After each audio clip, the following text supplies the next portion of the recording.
Welcome to Conspiracist. Today, we're diving into a pretty fascinating hypothesis. The idea that governments might have intentionally concealed evidence of actual telepathy technology. It's a persistent idea. Yeah, and we're going to explore the claims, look at some of the evidence presented, or a lack thereof. We'll keep it strictly professional, objective, really just evaluating the reasoning without, any dismissal. Absolutely. It's about understanding the arguments. We've got quite a mix of material online discussions, scientific reports on brain interfaces, historical accounts of psychical research. Right, so the mission is to unpack these claims, see how they stack up against the information we actually have. Exactly.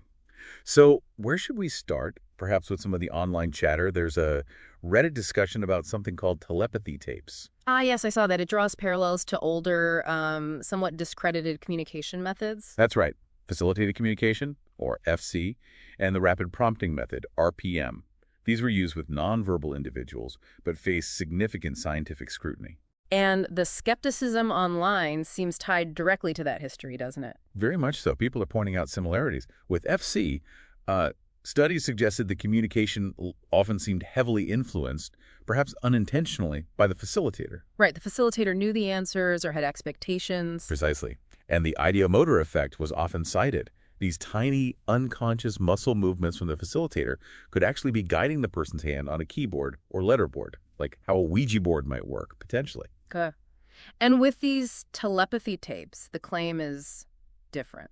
Well, proponents, according to the thread, seem to be framing that facilitator dependence not as a potential flaw, but as evidence of a psychic link. Ah, so flipping the script on the criticism. In a way, yes, which naturally raises questions. Is it genuine mental transfer, or could it be explained by those same mechanisms we saw debated with FC? And someone mentioned seeing videos involving physical manipulation. Yeah, one user described seeing a mother seemingly guiding her daughter's hand over a keyboard during exercises, claimed to be telepathic, if that's happening. Well, it obviously complicates the claim of pure mind-to-mind communication. It certainly muddies the waters, makes you question the source of the message. Definitely. Yeah. It really highlights why you need such rigorous controlled conditions to test these kinds of claims.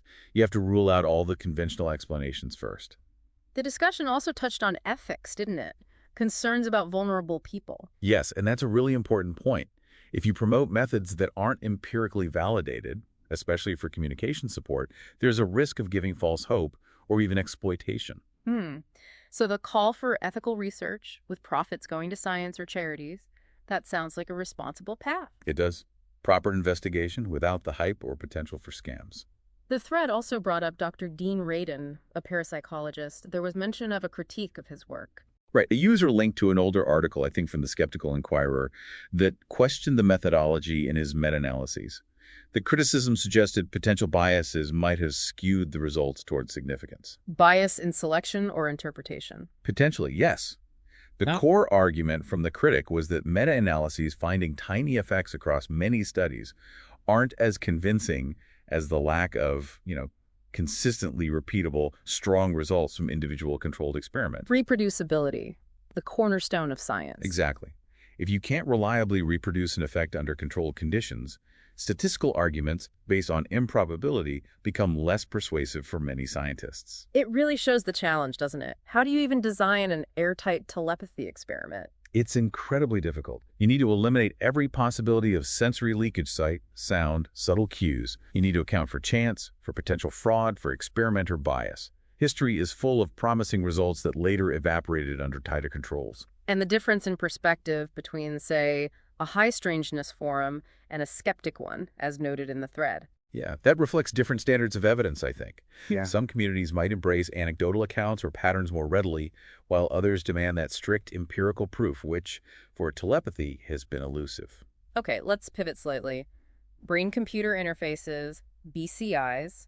This seems like a related, tangible technology. There was a RAND report mentioned. Yes, assessing DCIs for the U.S. military. It looked at operational relevance, but also flagged significant risks and the need to tackle cultural barriers and critically ethical and policy issues. So potential applications, but also big question marks. Definitely. The focus there is very practical military use, but it brings up universal concerns. Yeah. Data security, potential misuse, the social impact of interfacing directly with the brain. And there's another paper from PubMed Central taking a broader look. Right. That one discussed the growth in BCI research globally, particularly mentioning China, and applications in healthcare, entertainment, maybe even. Telepathy communication, I saw that mentioned. Yes, but it's important to contextualize that. The paper framed it as a potential future application, maybe by combining BCIs with computer-brain interfaces, creating brain-brain interfaces. It's highly speculative early-stage research. So not something happening now in secret labs. Based on what this paper suggests, no. It's more like a theoretical possibility down the line, maybe connecting brains over future networks like the Internet of Things. But the hurdles are immense. What kind of hurdles? Why isn't this closer to reality if the idea exists? Well, for starters, current BCIs are often bulky, very expensive, sometimes invasive. More importantly, decoding complex thoughts accurately and reliably is still science fiction. We're mostly dealing with basic signals for controlling cursors or simple communication aids. Not exactly downloading someone's inner monologue. Not even close. And then there are the security and privacy threats the paper also highlights. If you could access brain data like that, imagine the potential for breaches or manipulation. Huge ethical minefield. Plus, the cost and practicality are still barriers to even widespread legitimate use, right? Absolutely. For BCIs to become common, they need to be much cheaper, easier to use, and probably less intrusive than many current systems. There's a long way to go. Okay, let's look back historically then. There was mention of a century of experiments failing to find reliable evidence for telepathy. That's a consistent theme in the literature. Decades of formal experiments, often involving trying to guess numbers or symbols transmitted by someone in another room. The results consistently hover around what you'd expect by chance alone, even among believers conducting the tests. But that search wasn't entirely fruitless, was it? It led to something significant. Ironically, yes. Hans Berger, while searching for the physical basis of psychic phenomena, actually discovered electroencephalography, EEG. He was looking for brain correlates to telepathy and found a way to measure electrical activity in the brain instead. So a major neuroscience tool came out of psi research. It did. A classic example of science taking unexpected turns. But EEG itself has limitations, right? So especially for this kind of claim. How so? Well, EEG mainly measures electrical activity on the surface of the brain, the cortex.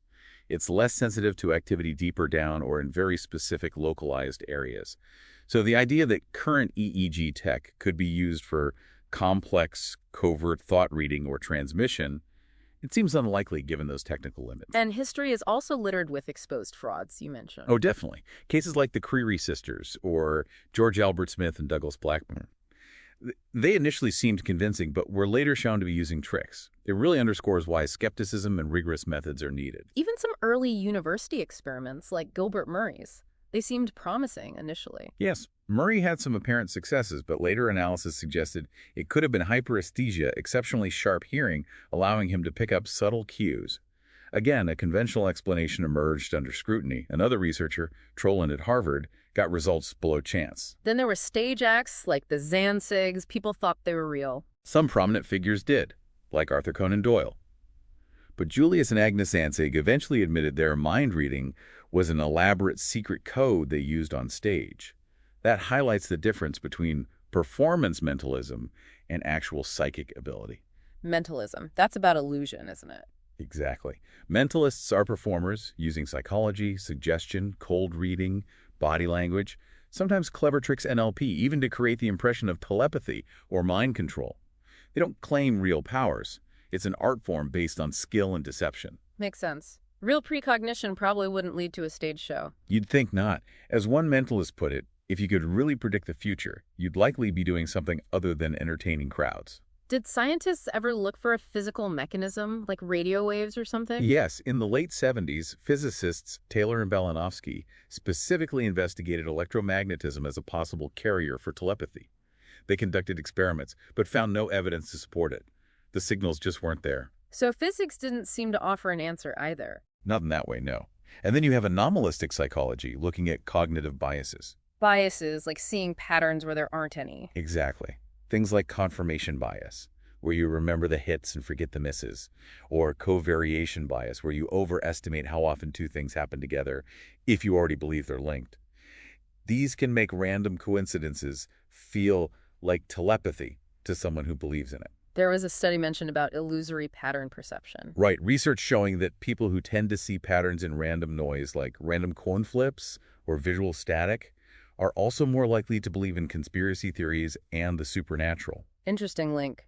Perceiving order in chaos predicts these beliefs. It seems so, specifically in chaotic or random stimuli. Yeah. And intriguingly, the study found that just reading material supporting paranormal or conspiracist ideas could increase this tendency to see patterns. Wow, so belief can actually influence perception in that way. It suggests a potential feedback loop. And manipulating belief in one conspiracy theory actually made people see more causal connections everywhere, and even increase belief in other unrelated conspiracies and supernatural ideas. It points towards a common underlying cognitive style, perhaps. Okay, so if telepathy lacks proof and belief can be explained psychologically, what about government mind control research? That did happen, right? MKUltra. Oh, absolutely. MKUltra was a real, documented CIA program during the Cold War. It wasn't about telepathy, though. It was focused on mind control, behavior modification, trying to develop techniques for interrogation, extracting confessions, maybe even creating programmable agents. And they use some pretty disturbing methods. Highly disturbing and unethical, administering drugs like LSD, often without consent, hypnosis, sensory deprivation, psychological abuse. They experimented on various people, including mental patients, prisoners, even unwitting citizens. The death of Frank Olson is linked to this, isn't it? Yes, the Army chemist who died after being covertly dosed with LSD. His case brought a lot of scrutiny and led to investigations, lawsuits, and eventually government apologies. It revealed the dark side of that era's intelligence research. And did that research just stop in 1973 when MKUltra officially ended? Well, officially it ended. But there's always been speculation, hasn't there, about whether similar research might have continued covertly, perhaps under different names or agencies. Some sources also mention alleged Soviet research using electromagnetic radiation for mind control purposes. But concrete proof of ongoing large-scale programs is, like telepathy, hard to come by. It's a murky area, but distinct from telepathy itself. Very distinct. And culture was about influencing or controlling minds through external means, not reading them directly or communicating mind-to-mind silently.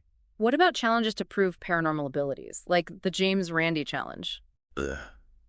The $1 million paranormal challenge. That was a long-standing offer from the James Randi Educational Foundation. $1 million to anyone who could demonstrate any paranormal ability under agreed-upon scientific controls. And did anyone ever claim the prize? No. Many people applied over the decades claiming all sorts of abilities, dowsing, telepathy, psychic healing, you name it.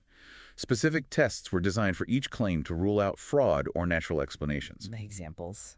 They tested dowsers trying to find water, people claiming they could tell the difference between regular and supposedly enhanced Ethernet cables purely by their effect, things like that. And the result was always. Nobody ever passed the preliminary tests, let alone the final challenge, under rigorous observation. It stood for years as a significant counterpoint to anecdotal claims of psychic powers. So again, a lack of demonstrable evidence under controlled conditions. Consistently, yeah. We also had a search term pop up, targeted individuals remote neural monitoring.